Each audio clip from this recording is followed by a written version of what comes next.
Hey guys, welcome back to my video. My name is Solana Olashani, and today we're going to be learning about probability of a coin. So, you all know coins is money. It's what you used to buy something, right? And people usually flip coins whenever they're debating like who gets what. Someone chooses heads, someone chooses tails. Today in this video we're gonna be talking about the chances of where you're gonna get either heads or tails. So what is a if you're asking what is the probability of a flip coin, of a coin flip, sorry. The probability of a coin flip is the probability of getting heads or tails of a coin flip is 50%. Why? Is because you have two options. Any time if you have two options of something, it's always going to be 50%. Always going to be 50%. It's like risking one and another. It's always going to be 50%. So if you flip a coin, it's either going to be heads or tails, right? It's one out of two options, right? If you're asking what is a possibility of not getting heads, right?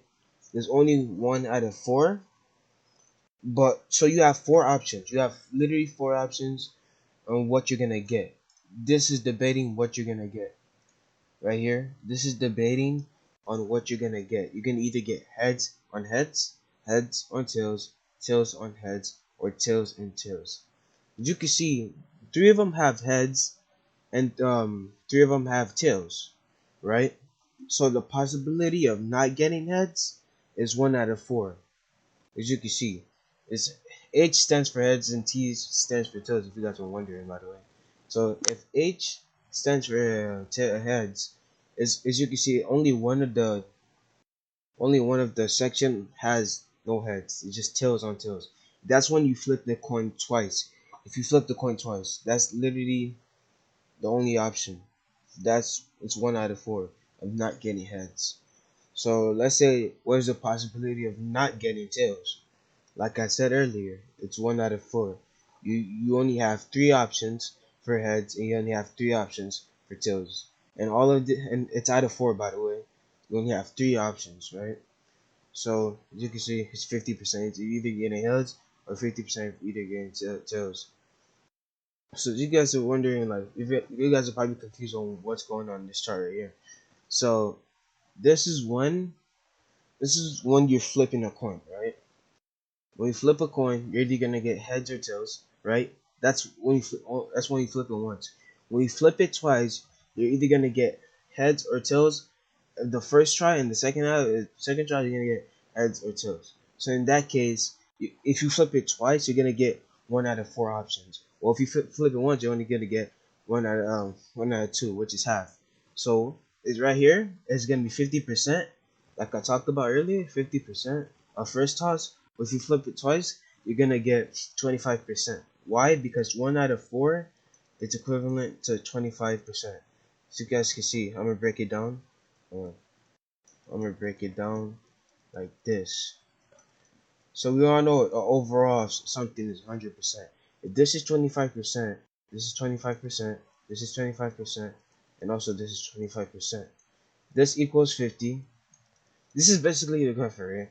It equals 50, and this equals 50. All gives you 100. Right? That is basically how a possibility of anything, how anything of a possibility works. If you can know this possibility, it will be easy for you. Really easy, straightforward. It won't be too complicated, and it won't be complicated at all. And you guys are probably looking at this right here, right? So, right, it basically looks like this, but as you guys can see right here, you guys are probably confused what's going on here, right? This is when you flip the coin three times. Three times. This is when you flip a coin three times, right? As you can see, it cuts off right here of when you're flipping the coin twice. This is the third time, right? So as you guys can see, it's still the same thing, but it's this thing we call crossing, right? In probability, it's called crossing, right? So I'm gonna start off by saying, so you guys could see the pattern HHH and TTT. You guys can see that pattern, right? It's pretty straightforward. As you guys can see that pattern. So the first pile is gonna be H, H, H. right? You guys are wondering why is it H? It's gonna be HTT or HY something, right? It's gonna be like that. So you guys can see, you guys see H right here, and H right here. That means it goes in the first column. You guys are probably wondering what's gonna go in the second column. Second column, it could go H, H, and T, H, H, and T, and it goes a long way, and it goes a very long way. The third column is gonna be H, T, and H, H, T, and H. It goes a long way. And now I'm gonna be talking about coin flip, right? So this, you can use any other coin flip, any other like website, but I'm gonna use this for now, right? I'm gonna flip the coin, right? I'm gonna flip the coin, and guarantee. Since we said guarantee. Okay, here's a guarantee what where you're gonna get heads. I'm gonna tell you guys why I'm gonna get heads right now, because I'm not saying it's a guarantee, but it's a bigger chance of getting no heads, because getting heads is 3 out of 4, while getting no heads is 1 out of 4. But if I do get 1 out of 4, that means it's like very least, one of the least chances. So I'm gonna flip the coin now. Oh, sorry, excuse me. Just gonna wait 5 seconds. All right, as you guys can see, I got it heads, right? I got heads and I got tails. It's 1 out of 4. Right, I'm gonna flip again. Hold on, I'm gonna flip again. It's not flipping. Okay, that's besides the point. But my point is that you're always gonna either get tails or heads, or heads or tails, right? Thank you guys for watching my video. My name is Samuel Shani. Make sure you guys comment, like, subscribe.